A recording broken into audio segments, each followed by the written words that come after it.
Bonjour, nous allons consacrer ce numéro de Signe des temps à la place de la femme dans l'Église.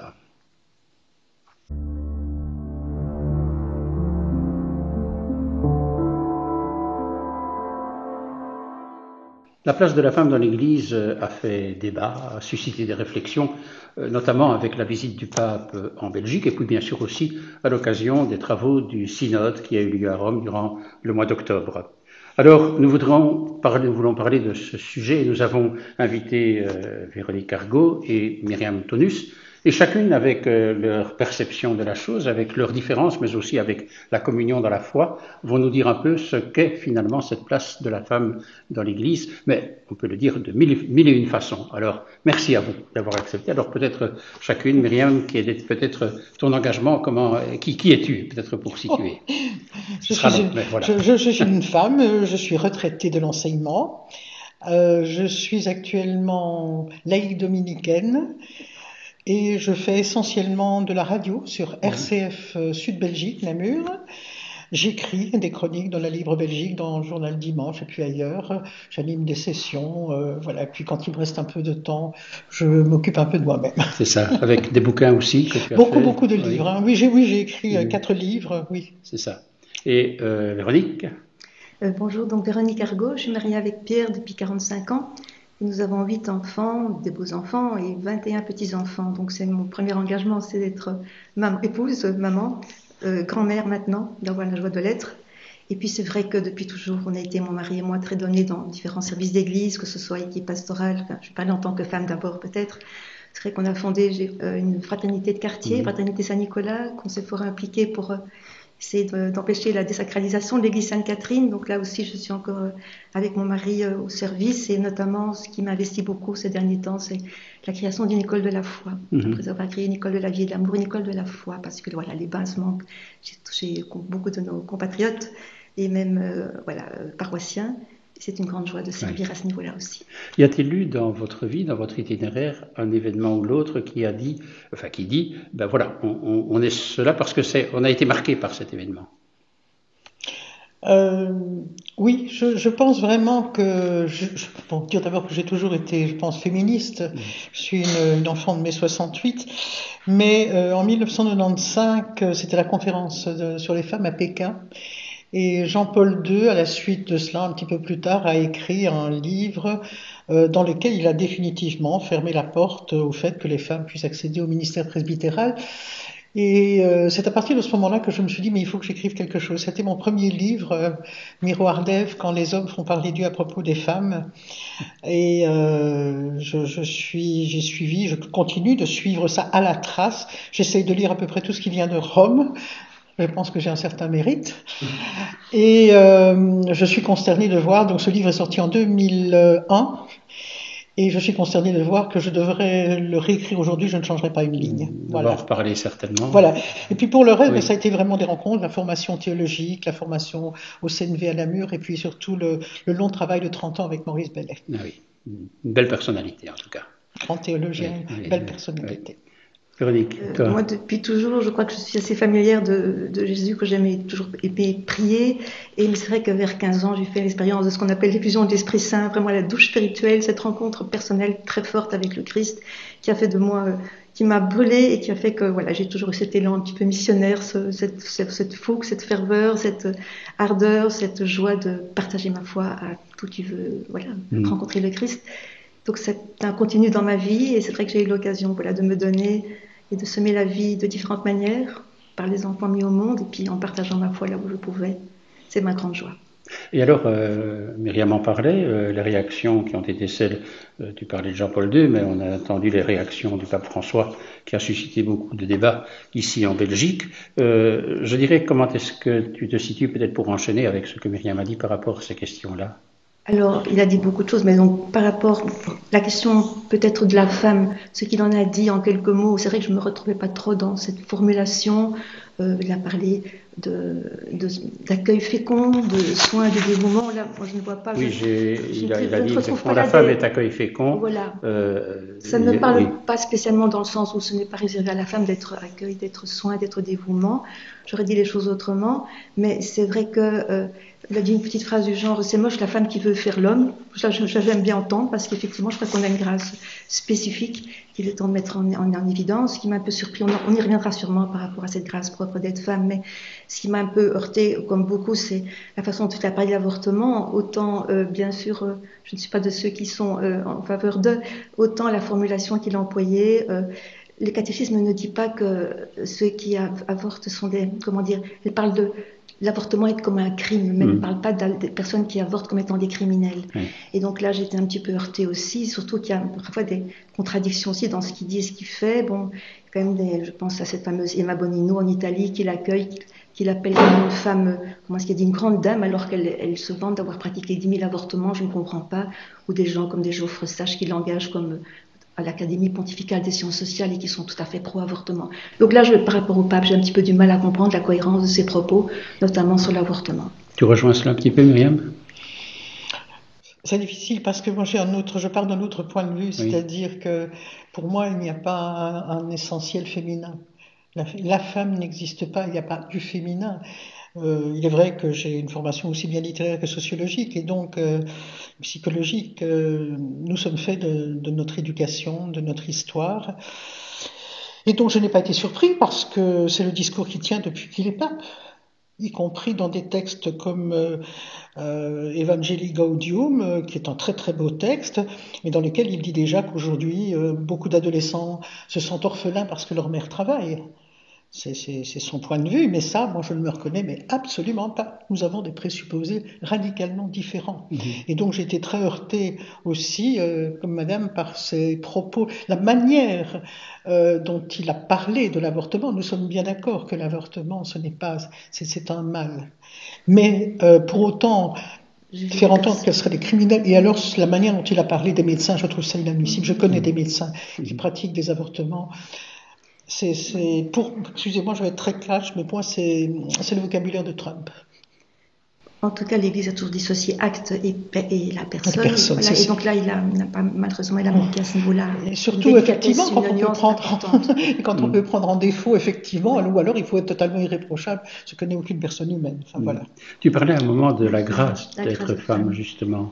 Mais oui, pour moi, en tout cas, je suis plutôt là profondément sensible au fait que nous avons reçu des vocations différentes. Pour moi, dans la Bible, tout est écrit dès les premières pages. Je suis très sensible à ces premières pages où il est question de Dieu, quand il crée, il sépare les éléments, le sec, le mouillé, le livre de la Genèse. Il sépare le temps, etc.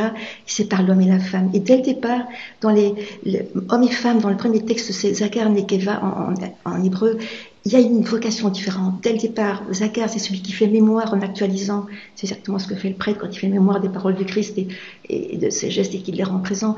De l'homme aussi. La femme Nekeva, celle qui est réceptacle, celle qui est en creux, celle qui porte la vie, donc par extension qui porte la parole. Dès le départ, il y a une vocation qui est inscrite. Aussi dans le second texte avec Isha, il y a une petite différence aussi, une lettre qui est différente, qui dit que la femme est plutôt... Il y a la lettre du souffle divin qui est dedans. Chez l'homme, il y a la lettre de la main de Dieu qui est présente. Dès le départ, moi, je suis sensible à ces vocations différentes. Et dès le départ aussi, de la conception, il y a une détermination sexuelle qui est déjà marquée. Souvent, quand on a les chromosomes XX ou XY, dès le départ. Alors, je sais que dans le développement des organes ou psychologiquement aussi, il y a un chemin à faire pour adopter sa sexualité et son identité sexuelle. Je sais qu'il y a un chemin, mais je suis très sensible. Pour moi, c'est important de ne pas entretenir la confusion, au contraire de ramener chacun à sa vocation différente, originelle, et puis de la déployer à sa façon, mais de marquer ce projet de Dieu qui est de nous créer différents pour être en harmonie, pour nous compléter, pour être en dialogue.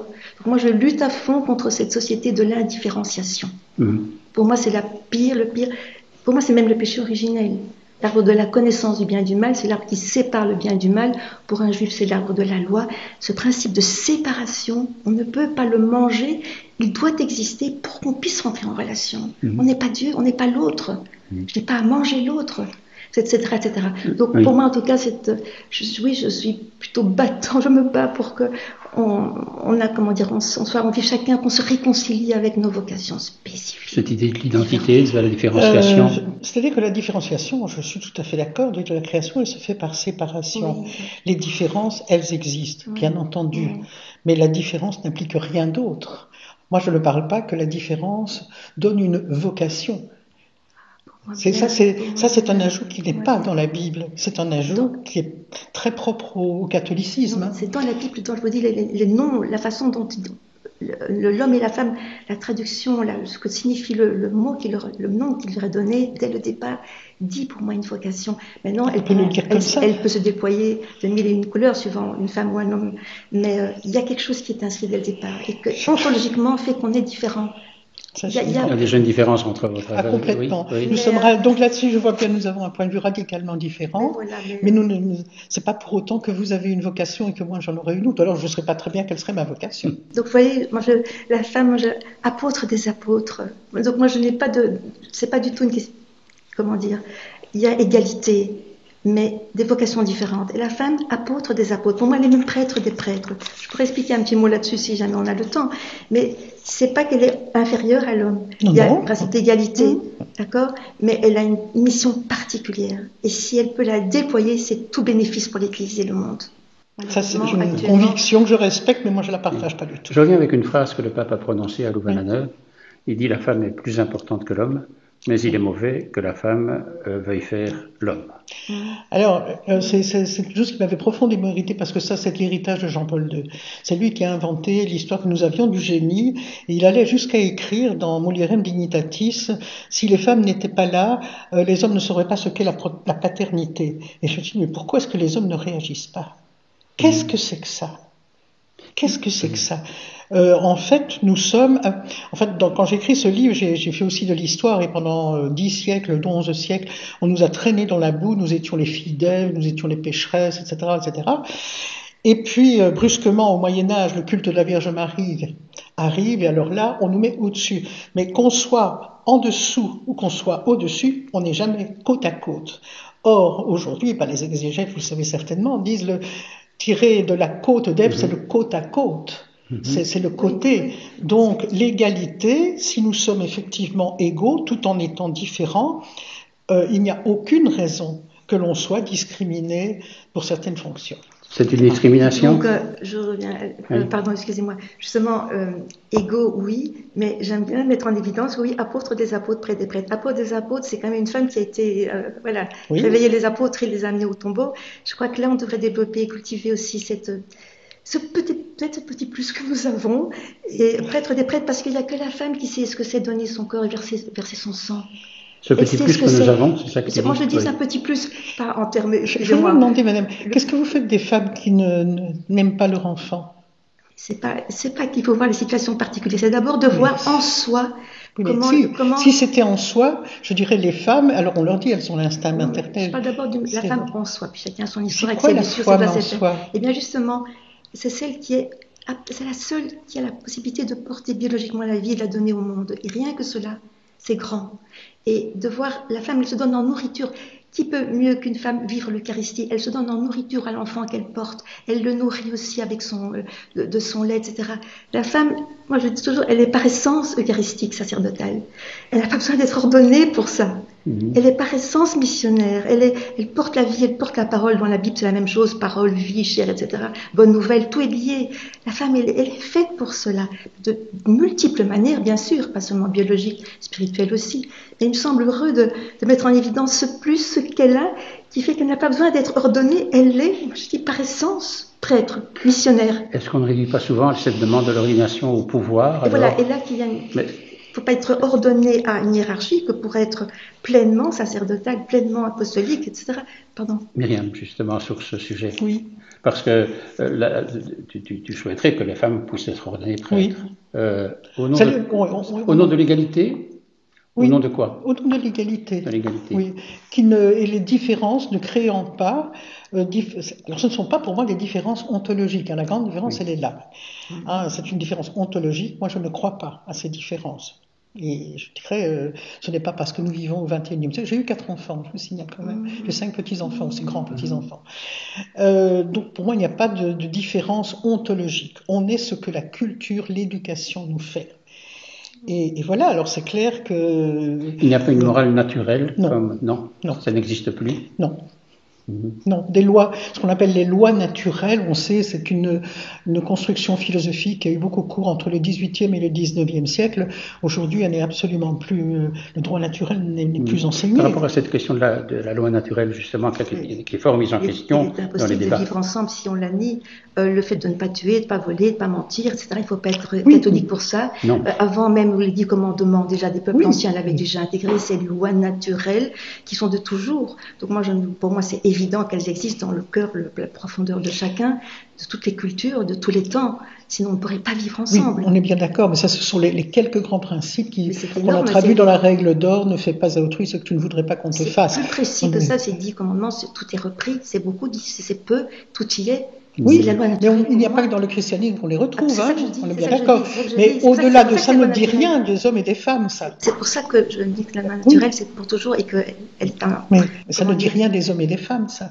Bien sûr qu'on ne peut pas tuer que ce soit un homme ou que ce soit une femme, mais ça ne dit rien de l'essence. Par rapport à l'essence, moi je dirais, Jésus en général, il revient toujours, il dit au commencement, quand il parle avec du mariage, etc. Il n'est pas une question chronologique d'abord. Voilà, et donc c'est pour ça que par rapport à la question de la vocation de la femme, moi j'aime bien revenir au commencement, quel était le projet de Dieu. Et puis de voir comment ça résonne dans chacune de nos vies, et comment je dis le mettre en musique. Et il me semble qu'il y a quelque chose de magnifique, de quoi on peut être vraiment fier et arrêter de revendiquer, d'être comme les hommes, à la place des hommes, éventuellement au-dessus des hommes. Ce combat-là, moi, je ne marche pas. C'est pas ce que tu dis. C'est pas moi, je dis. Non, je sais, mais c'est le combat de... Non, mais justement, moi, je ne me rentre pas là-dedans. Mais en tout cas, je dis, l'important n'est pas d'être ordonné, c'est d'être saint. Et il n'y a pas de lien entre l'ordination et la sainteté. L'Église n'est pas qu'un mystère n'est pas qu'une hiérarchie, elle est aussi un mystère spirituel. Au fond, tu dis, la femme n'a pas, mais la femme n'a pas besoin d'être ordonnée. Pour être pleinement femme. Oui. Mais si un jour on décide qu'elle soit ordonnée. Et pour être très féconde dans l'Église aussi. Les femmes sont docteurs de l'Église d'abord, mais aussi il y a des femmes. Voilà, écoutez, moi, excusez-moi, je ne suis pas reconnue par l'Église, je ne suis pas payée, je ne suis pas bon. Mais j'ai l'impression de pouvoir librement faire une multitude de choses. Si un jour des femmes deviennent prêtres, Ah non, merci. Non. Je me battrai pour... Non, c'est-à-dire que je vous dis, qu'elle soit pleinement dans le sens de... que j'ai dit, donner son... Quand moi j'entends à la consécration cette parole, ceci est mon corps, ceci est mon sang, livré pour vous, faites ceci en mémoire de moi, ça me parle très fort comme femme. Oui. Donnez mon corps, versez mon sang pour la vie du monde, pour les miens. Donc c'est très concret, mais j'ai pas besoin d'être ordonné pour le vivre, pour le dire même, parce que je peux prier. Et même moi, je suis très sensible au fait que les femmes aussi nous portons nos prêtres. Moi, c'est une grande joie de prier pour eux. Je sens les porter. Il y a une rôle, mais on ne doit pas avoir le même rôle, sinon il n'y a pas de vie, il n'y a pas de dialogue, il n'y a pas de fécondité. C'est une séparation. Aujourd'hui, dans la société, depuis 20 ans, 25 ans, des choses qui paraissaient totalement invraisemblable qu'une femme, alors je vais prendre par exemple, devienne commandant d'armée, qu'une femme devienne directrice d'une grosse entreprise, d'une multinationale. C'était des choses, on disait nous ne sommes pas capables, etc. Aujourd'hui, c'est des choses qui se font. On a des femmes qui deviennent premières ministres, etc. Elles ne prennent pas la place des hommes. Et en même temps, on voit des hommes qui sont instituteurs maternels, qui deviennent accoucheurs. Pour moi, c'est un grand progrès. Le jour où on a commencé à reconnaître que la différence n'était pas une raison, sauf évidemment si on estime que seules les femmes ont quelque chose de particulier. Pour moi, les femmes n'ont rien de plus. Et je me dis, si on veut être logique et vous suivre, pourquoi alors, comment des hommes qui ne portent pas des enfants, qui ne donnent pas leur corps, leur lait en nourriture, pourquoi est-ce que c'est eux qui ont été choisis ? Mais justement, parce que la femme ne doit pas l'être sacramentellement. Mais pourquoi elle ne doit pas ? Parce qu'elle l'est par essence. Et c'est moi, je militerai jusqu'au bout pour garder ces vocations différentes, ce principe de la différenciation. Je suis convaincue que cette culture de l'indifférenciation fait des dégâts énorme, notamment au niveau des confusions des genres. Je crois qu'on ne réconcilierait pas, c'est évident, mais c'est important. Parce que c'est ça où le chaos, et là je ne suis pas d'accord, de dire si on permet aux femmes, c'est le chaos. Or, il ne s'agit pas, effectivement, l'indifférenciation qu'on voit aujourd'hui dans notre société, elle m'exaspère, je la trouve très dangereuse. Oui, on est bien d'accord. Mais Ce n'est pas une raison pour dire, mais vous voyez, alors il faut que la femme reste femme. Et l'homme, Non, simplement. dans la fonction. Je suis plutôt, donc voilà, avec en mémoire ces textes de la Genèse, de cette vie qui est créée dès lors que Dieu sépare les éléments. Je crois que c'est un chemin de vie pour notre Église que de consentir à séparer les vocations, à marquer nos vocations spécifiques et s'enrichir. Il y a une question aussi de témoignage, d'un dialogue complémentaire. C'est un dialogue. Si on est semblable, on n'a plus rien à s'apporter. Peut-être, oui, parce que le temps avançant, c'est toujours un petit peu la même chose. Mais de se dire, si vous aviez alors, à partir des convictions qui ne sont pas les mêmes, mais c'est là la richesse, c'est de voir un petit peu comment ça peut se vivre alors dans un vivre ensemble aussi en Église. Mais si vous deviez chacune écrire une lettre au pape après ce que vous avez entendu, qu'est-ce que vous diriez, Myriam? Moi, je n'ai aucune envie de lui écrire. Je n'ai rien à lui dire. Je n'ai rien à lui dire parce que je lis tout ce qu'il a écrit. Évidemment, il a des présupposés qui sont tellement différents. Il y a quand même eu de belles choses dans ce qu'il a dit dans son mais voyage. C'est un pasteur, on le sait bien, mais je vais dire, bon, c'est sympathise, c'est très bien le souci des pauvres et même ce qu'il a écrit dans ses encycliques, c'est très bien. Mais son anthropologie. Laudato aussi, par exemple, a quand même été un oui, document qui a mais fait, c'est une grande encyclique, nous sommes bien d'accord. C'est la seule dans laquelle il ne parle pas des femmes, d'ailleurs. C'est ce qu'on a vu. Mais je vais dire, il faut être d'accord quand même sur une anthropologie. Et moi, ce qui se passe dans l'Église catholique, enfin dans une partie de l'Église catholique, il faut quand même bien voir aussi que beaucoup de femmes quittent l'Église et que j'ai des hommes aussi. Des hommes aussi, mais moi j'ai des grandes filles, j'ai eu des filles essentiellement, 3 filles et un garçon. J'ai des filles qui ont maintenant 50 ans. Qui se demandent pourquoi je m'occupe encore de ça. Quant à mes petites filles, c'est pas difficile, elles ne savent même pas qui est le pape. Voilà. C'est un grand désert. Alors quand on dit ce sont les femmes qui sont l'avenir du christianisme, je ne sais pas. Tu lui dirais pas une lettre au pape, je reviens à ça. Je ne suis pas trop, en accord, pas du tout avec lui. Je déplore la confusion de ses propos. Je déplore justement qu'il ne reste pas fidèle à ce qu'enseigne le catéchisme, sur tous les sujets, même sur la question des migrants. Le catéchisme ne dit pas accueillir tous les migrants, il dit autant que faire se peut, et ajoute, ils doivent accueillir, respecter la culture, le patrimoine matériel et spirituel du pays qui les accueille. Il ne dit jamais tout ça. Donc moi je regrette qu'ils